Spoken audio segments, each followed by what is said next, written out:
Hello everyone. जैसा कि हम लोग पढ़ रहे हैं पृष्ठ रसायन पाठ, और पृष्ठ रसायन पाठ के अंतर्गत हमने आपको कई सारी नई नई चीज़ें अधिशोषण, विशोषण, अधिशोषण समतापी, ये सारी पॉइंट्स बताए, adsorption, desorption and adsorption isotherm. अब हम लोग इसके आगे बढ़ रहे हैं और आज हमने आपको बताया था कि एडजॉर्प्शन आइसोथर्म के बारे में आपको बताएंगे। हमने कल कहा था कि अगर कोई सरफेस है जिसका मास m है और इसके ऊपर आने वाले पदार्थ हैं जिनका मास x है, तो जो x और m का जो अनुपात है इसे ही हम लोग एडजॉर्प्शन आइसोथर्म, अधिशोषण समतापी कहते हैं। हमने बताया था कि जो अधिशोषण की प्रक्रिया होती है, अधिशोषण की प्रक्रिया में ताप का प्रभाव पड़ता है और दाब का प्रभाव पड़ता है। जब इन दोनों का प्रभाव अधिशोषण की प्रक्रिया में पड़ता है तो हम ताप को तो कांस्टेंट रख रहे हैं और प्रेशर के बारे में पता लगाने का प्रयास कर रहे हैं, और उस प्रेशर यानी दाब को निकालने के लिए एक कुछ वैज्ञानिक समीकरण दिए गए हैं, गणितीय समीकरण दिए गए हैं। उन समीकरणों को जिस संबंध द्वारा बताया जाता है उसे हम लोग x/m अधिशोषण समतापी कहते हैं। अधिशोषण समतापी के बारे में कल के वीडियो में आपको हमने पूरा बताया था। आज हम बताएंगे कि ये जो अधिशोषण समतापी होता है यह दो प्रकार का होता है। अधिशोषण समतापी कितने प्रकार का होता है? दो प्रकार का होता है।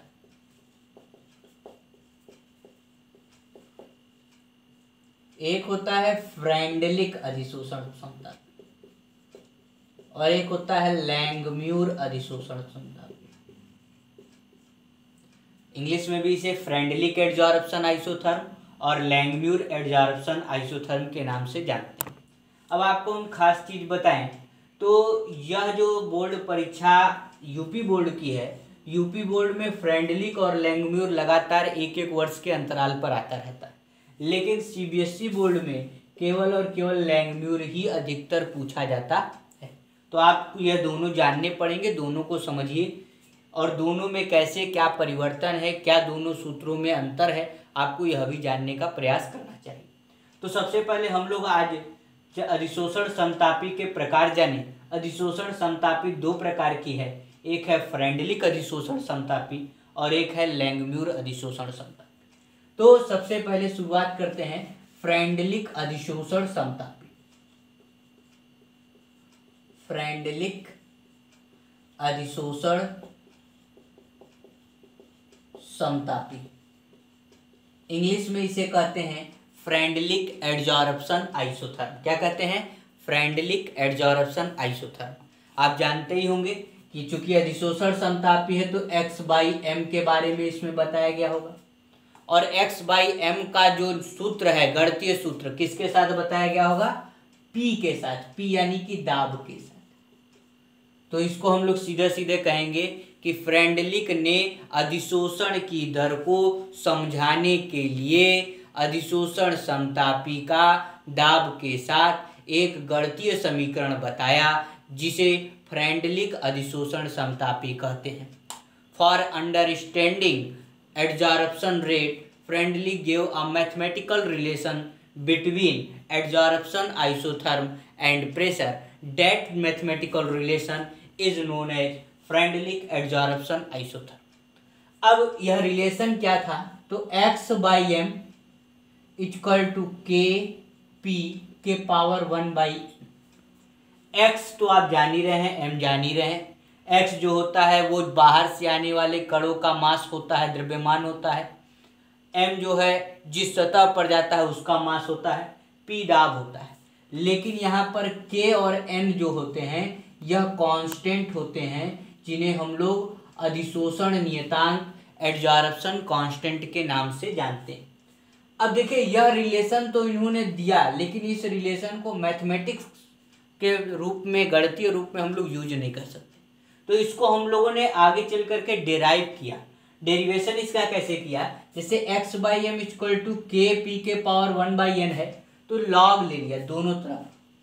तो log x/m equal to log kp के पावर 1/n। आपको हमने एक दिन बताया था कि कहीं अगर log m डॉट n होता है तो उसकी जगह हो जाता है log m plus log n। तो यहाँ log k डॉट p के पावर 1/n, तो ये टूटेगा, तो log x by m equal to log k plus log p के पावर 1/n। फिर हम लोग इसको आगे बढ़े तो फिर से आप log के फार्मूले का यूज करेंगे। सब फार्मूले हम आपको कई बार बता चुके हैं कि अगर कहीं log m के पावर n है तो वह n आगे आ जाता है। उसी प्रकार से यहाँ देखिए log x by m equal to log k p के पावर 1/n है ना, तो जो यह फार्मूला है उसका हम लोग अगर यूज करेंगे तो 1/n क्या हो जाएगा, आगे आ जाएगा। तो log x by m equal to, अभी इसको हम पहले लिख देंगे, इसको बाद में लिख देंगे। अभी ऐसा क्यों लिख रहे हैं ये भी हम आपको रीजन बताएंगे। 1/n log p plus log k।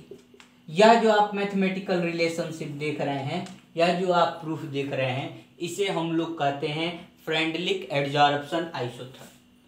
अब यह हमने थोड़ा सा इसमें अंतर इसलिए किया है क्योंकि आप जानते होंगे कि जब हम लोग यह प्रूफ करेंगे तो log x बाई m और log p को ग्राफ में रिप्रेजेंट भी किया जाता है, और जब रिप्रेजेंट करते हैं तो यह y equal to m x plus c एक लाइन का सूत्र होता है। गणित वाले विद्यार्थी जानते होंगे कि जो लाइन का रेखा का सूत्र होता है वह y equal to m x plus c होता है। y एक्स पे क्या होना चाहिए, log x बाई m, तो देखिए हमारे है। फिर m का मतलब होता है स्लोप, हिंदी में प्रवणता कहते हैं, और p जो है वो x यहाँ पर होना चाहिए x अक्ष पे, तो p x अक्ष पे है। और log k एक नियतांक है, कांस्टेंट है, तो हम यहाँ से यहाँ तक की दूरी अपने मन से मान लेते हैं, ये क्या हो गई log k, और इसका हम लोग डेरिवेशन ऐसे करते हैं।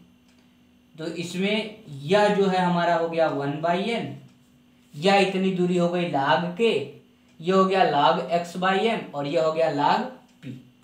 तो जैसे ये नीचे वाला पॉइंट जो है आप इसको लर्न भी कर सकते हैं, या जैसे हमने समझाया है वैसे आप समझ भी सकते हैं कि अगर हम लोगों ने फ्रेंडलिक एडजॉर्प्शन आइसोथर्म दिखाया है तो दिखाने के बाद उसका हमने आपको यह ग्राफिकल रिप्रेजेंटेशन भी दिखाया। ग्राफिकल रिप्रेजेंटेशन में log k को थोड़ा सा गैप दे करके लिखेंगे क्योंकि यह दूरी है, नियतांक है। 1/n को हम मानेंगे कि स्लोप है, प्रवणता है। log x by n y axis पर है और log p x एक्सिस पर। ठीक, ये जो कि ऐसा ग्राफ इसलिए बना है क्योंकि इस इक्वेशन को हमने y equal to m x plus c के साथ रिलेट किया है।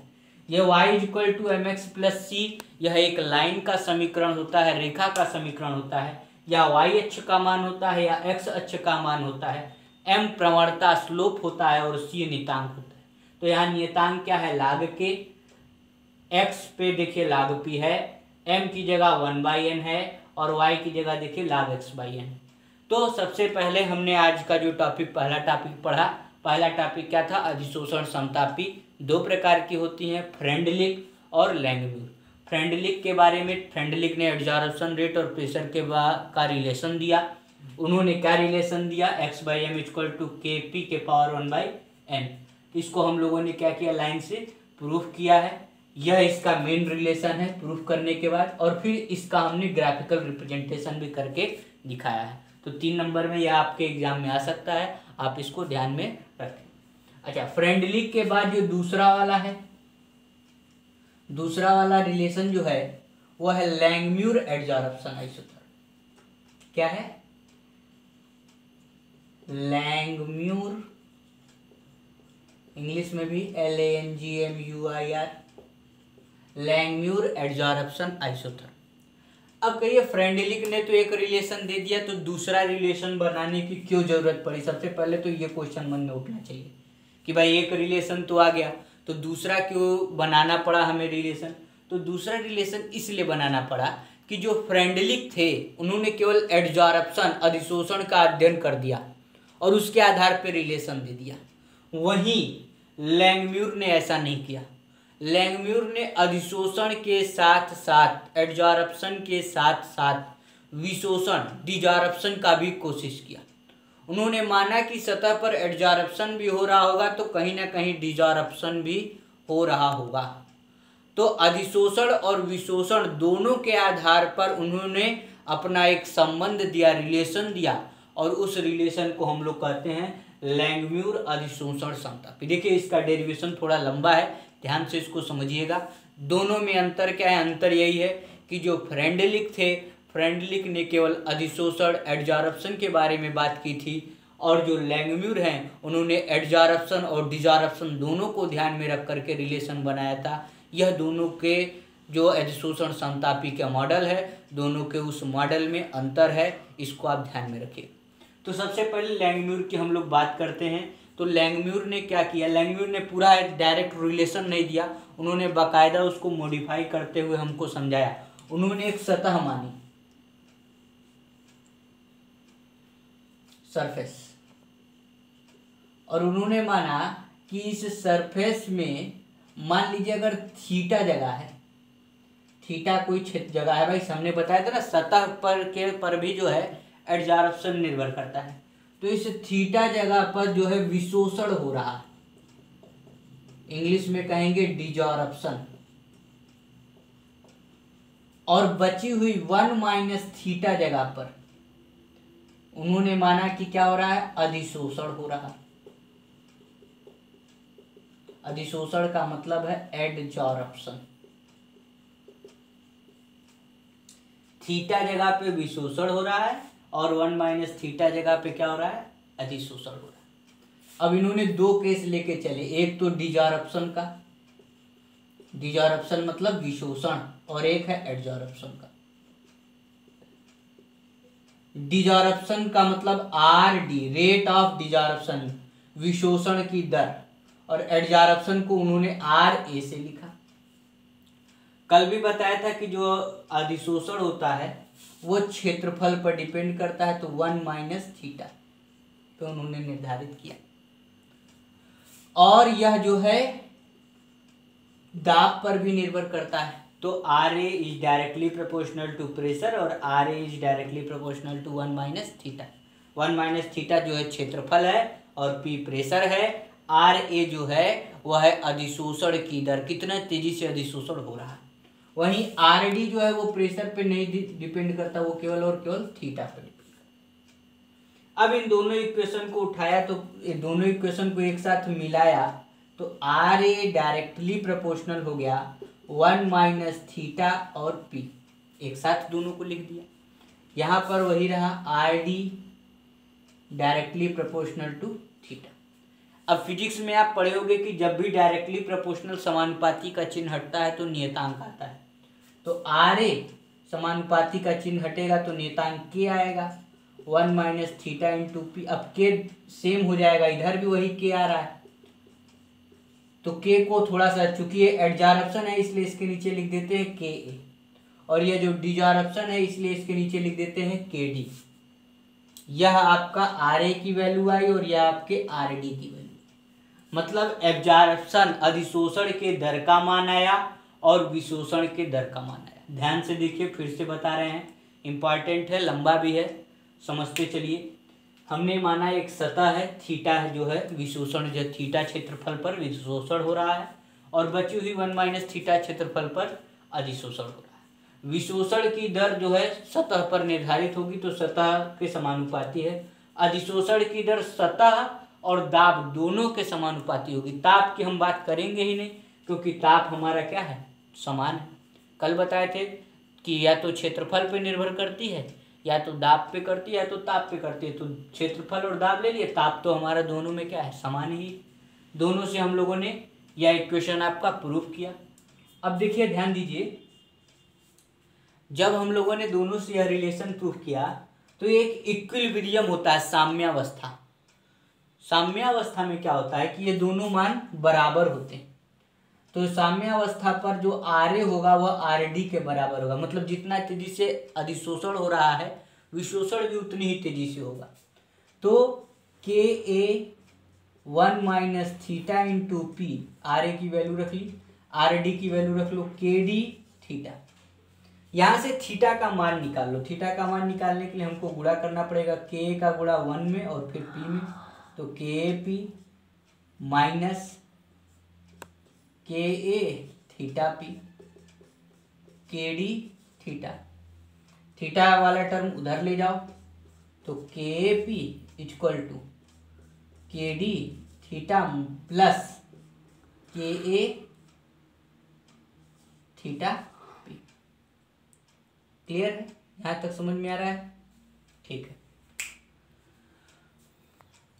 तो देखिए यहां तक हम लोगों ने किया, ये वाला पक्ष इधर भी भेज दिया तो माइनस में था तो इधर प्लस में हो गया। थीटा कॉमन ले लिया तो बचा क्या, के डी प्लस के पी, और इधर क्या बचा, के पी। अब देखिए ये पूरा यहाँ गुणे में है, इधर आएगा तो क्या होगा, भाग में चला जाएगा, तो हम अब इसको मिटा दे रहे हैं। तो यहाँ से आपका क्या आया, के पी अपान के D plus K A P equal to theta. यह थीटा की वैल्यू आपके निकल करके आई। अब देखिए यह अंश और हर दोनों में हम क्या कर दें, अंश व हर में के डी से भाग देने पर, ठीक, अंश मतलब न्यूमरेटर एंड डिनोमिनेटर में हमने के डी से क्या कर दिया, भाग दे दिया, तो के अपान के डी में भी के डी का भाग प्लस के अपान के डी, और पी जो था ही हमने डिवाइड कर दिया। अब डिवाइड कर दिया तो यहाँ पर मानेंगे हम लोग अपने मन से, के अपान के डी को एक नियतांक मान लो K1, तो ये क्या हो गया, के अपान के डी की जगह क्या हो जाएगा, K1P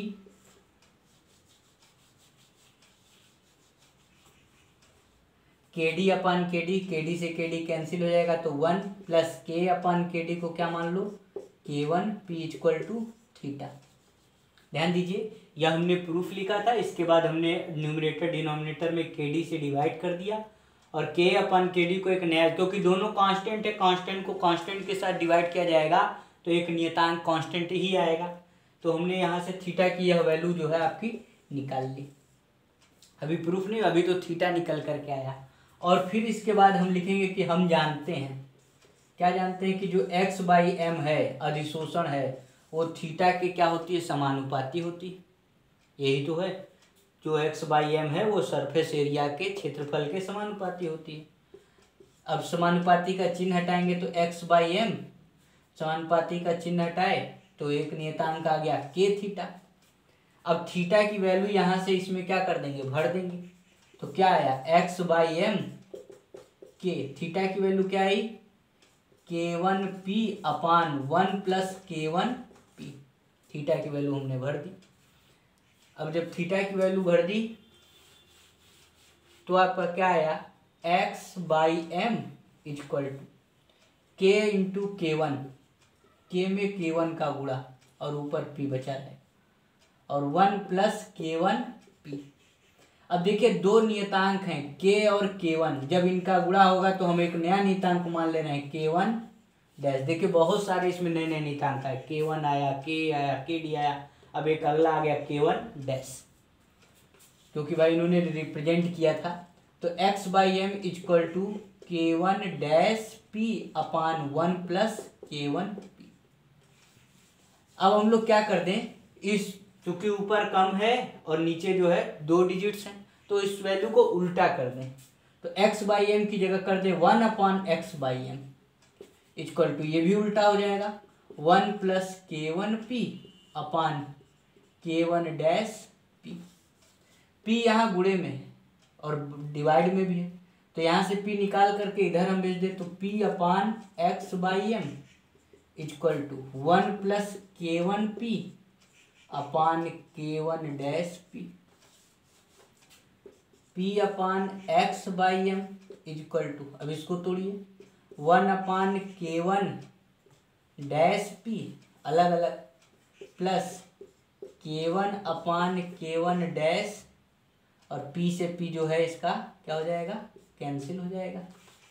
तो ये जो रिलेशन आया P upon X by M equal to 1 upon K1 dash P plus K1 upon K1 dash, यह जो रिलेशन आपका निकल करके आया, इसमें देखिए कोई लॉग नहीं है, इसे हम लोग कहते हैं लैंगम्यूर एडजॉर्प्शन आइसोथर्म।